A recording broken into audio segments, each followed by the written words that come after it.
Bom dia, galera do sétimo ano. Sejam todos bem-vindos, tá? Mais uma aula de matemática. Hoje nós iremos iniciar, certo? Uma nova unidade do livro de vocês, iniciando os estudos sobre os números racionais, tá certo? Gostaria que vocês tivessem o máximo de atenção, anotassem os detalhes do decorrer da aula, tá? E fizessem as perguntas relativas à aula lá no grupo do WhatsApp, tá bom? Então, como a gente já havia estudado anteriormente, né? Os números inteiros, eles foram, na verdade, criados, na verdade, representados para representar quantidades inteiras, certo? No que se refere à questão de dívida, de saldo, para representar escalas de temperatura, para indicar distâncias em relação ao nível do mar. Então, assim, as aplicações acerca dos números inteiros, elas são diversas, tá? No caso dos números racionais, na verdade, vocês já estudaram no sexto ano alguma classe de números racionais, que foram os números decimais, certo? Números decimais são números racionais, certo? E eles aparecem com muita frequência, principalmente na questão da parte monetária, na questão de dinheiro, certo? Quando a gente fala, por exemplo, de 50 centavos, a gente está falando de 0,50 real, tá? Então a gente está falando de uma fração de real. Quando eu digo, por exemplo, um quilograma e 500 gramas de fruta, de frutas, eu estou falando, na verdade, de 1,5 quilograma de fruta, tá? Então, não estou falando de uma quantidade inteira, certo? De uma determinada unidade de medida, tá? Então, assim, esses números que não representam quantidades inteiras podem ser representados pelos números racionais, tá bom? Então, de forma prática, o número racional é todo número que pode ser escrito em forma de fração ou na sua forma decimal, tá? Porque todo número com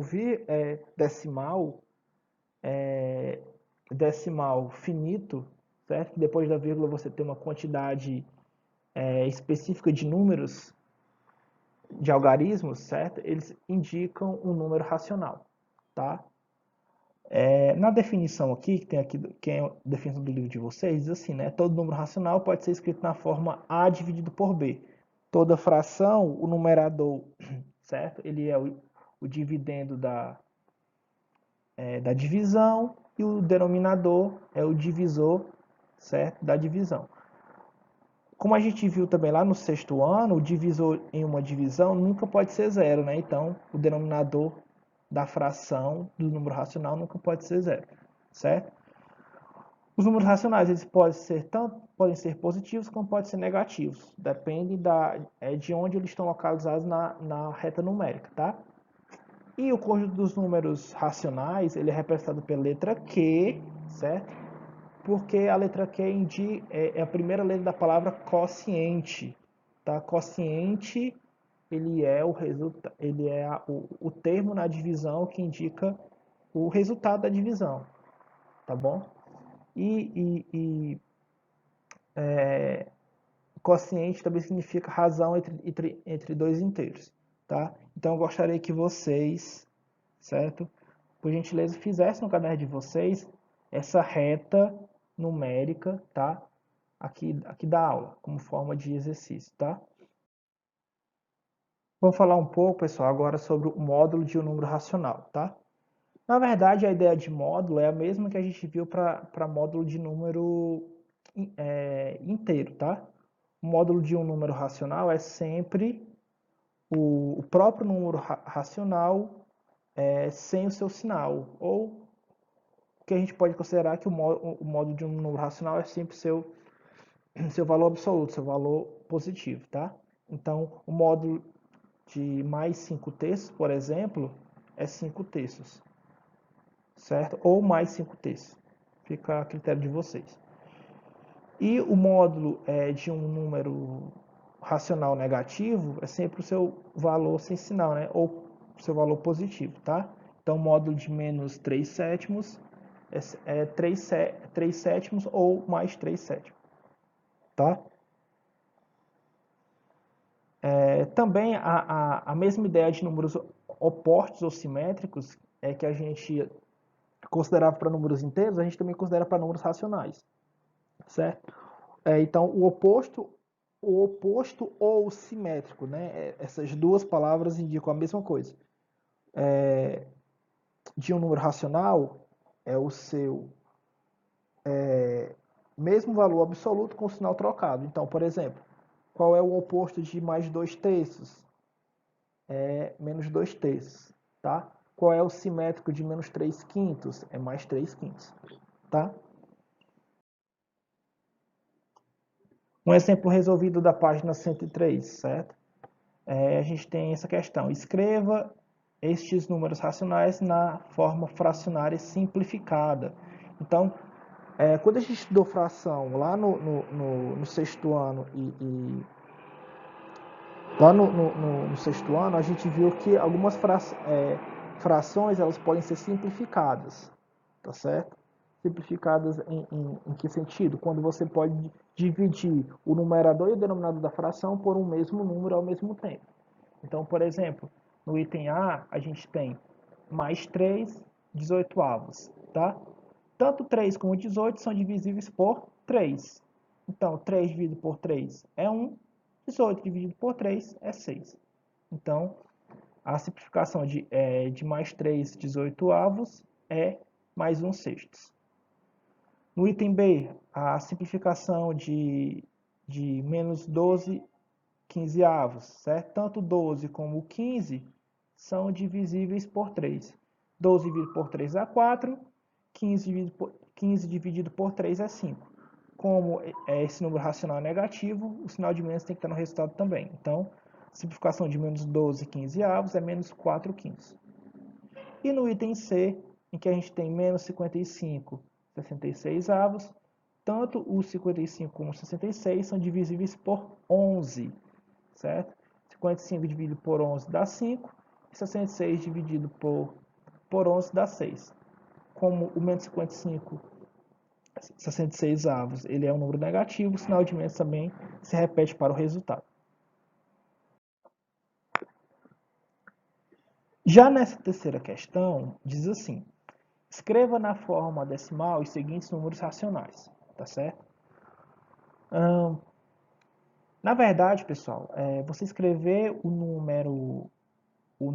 a representação, a forma decimal de um número racional não tem segredo, é você dividir o numerador pelo denominador da fração, tá certo? Mas como assim, eu quero usar uma ideia diferente para vocês, além da divisão, porque eu sei que muitos alunos, não apenas na série de vocês, mas em séries também posteriores, têm dificuldade ainda com o algoritmo de divisão, certo? Então eu busquei fazer uma forma diferente de explicar para vocês, de como você pode obter o número decimal que indica um determinado número racional, certo? Então, por exemplo, eu tenho menos 13 quartos. Eu quero descobrir qual é o número decimal, o número com vírgula que essa fração representa. Primeiro de tudo, se o número racional é negativo, certo? Então, obviamente, a representação decimal dele também é negativa. 13 dividido por 4. Vamos pensar assim. Qual é o número divisível por 4 antes do 13 que dá uma divisão inteira? É o 12, né? 12 dividido por 4 dá 3, certo? Então, 12 para chegar no 13, falta 1, certo? Se a gente pegar R$ 1, por exemplo, R$ 1, e dividir para 4 pessoas, cada um vai ganhar quanto? 25 centavos, certo? Então é 0,25. Então, 3 mais 0,25 é 3,25. Então, menos 13 quartos, o seu número, a sua representação decimal é menos 3,25. Nesse caso do item B, que a gente tem menos 1,40 avos, o que é que a gente pode fazer? A gente pode dividir tanto o numerador como o denominador por um número em que a gente faça aparecer uma potência de 10 no denominador.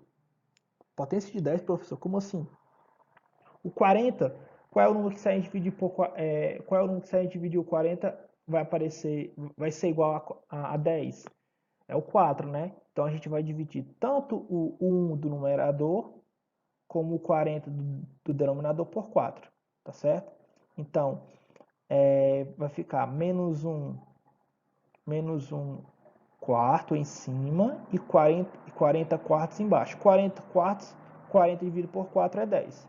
Então, menos 1 quarto, 1 dividido por 4 é 0,25, né? Eu expliquei o exemplo da moeda de R$ 1 dividido para 4 pessoas, né? Então, 1 dividido por 4 dá 0,25 sobre 10. Detalhe, gente, quando a gente divide qualquer número por 10, certo? A gente desloca a vírgula uma casa para a esquerda, tá? Então, 0,25 dividido por 10 é 0,025, ou 25 milésimos. Como o menos 1,40 avos era negativo, o menos também vai para o resultado, tá certo? E no item C, a gente tem menos 3, 3 vinte-avos. A gente faz o mesmo procedimento. Qual é o número que se a gente dividir o 20 do denominador, a gente vai obter o 10? É o 2, certo? Então, a gente vai dividir tanto o 3 do numerador como o 20 do denominador por 2. Então, a gente vai ficar 3 meios em cima na fração e 20 meios no denominador. 20 meios, 20 dividido por 2 é 10, certo? E R$ 3 dividido para duas pessoas, por exemplo, é 1,50, né? Ou 1,5 reais, né? Então, a gente vai ter 1,5 dividido por 10. Novamente, quando a gente divide um número por 10, a gente desloca a vírgula uma casa para a esquerda. Então, mais 1,5 dividido por 10 é mais 0,15 ou 15 centésimos, tá bom? Um exemplo complementar interessante é o seguinte, é uma questão da prova do Saresp de São Paulo. Joana e seu irmão estão representando uma corrida em uma estrada assinalada em quilômetros, como na figura a seguir. Então a gente tem essa reta numérica que indica a corrida, certo? E onde os pontos A e B representam as posições, certo? Dos dois corredores, né? Então, a questão quer saber, esses pontos representam praticamente quanto em quilômetros, no que se refere à distância, tá? Então, se a gente olhar a representação desses números na reta, a gente vai ver que o ponto A está exatamente na metade entre 0 e 1, ou seja, ele é a metade de 1, tá certo? A metade de 1, certo? É 1 meio, né? Ok? Que é a mesma coisa que 0,5. Então, a partir daí a gente nota que somente dois dos itens poderiam ser o item correto, né? O item B e o item C não poderiam ser, porque eles começam com 1 quarto e 0,25, que na verdade representam o mesmo valor, né? Só que não indicam a metade de 1, tá? Então, vamos lá. Só que é o seguinte, somente o item A e o item D poderiam ser possíveis candidatos à resposta correta. Mas o item D não é possível. Por que que não pode ser, o B não pode ser 2,38? Porque o B, aqui na reta numérica, pessoal, ele está entre 1 e 2, ou seja, o B ele é um número racional, ele é um número decimal, né? Sua representação decimal menor do que 2. Então não pode ser maior do que 2, tá certo? Então só sobra o item A, que é o item correto. Para a gente tirar a dúvida, tá? 1 inteiro e 3 quartos, ele é um número misto, certo?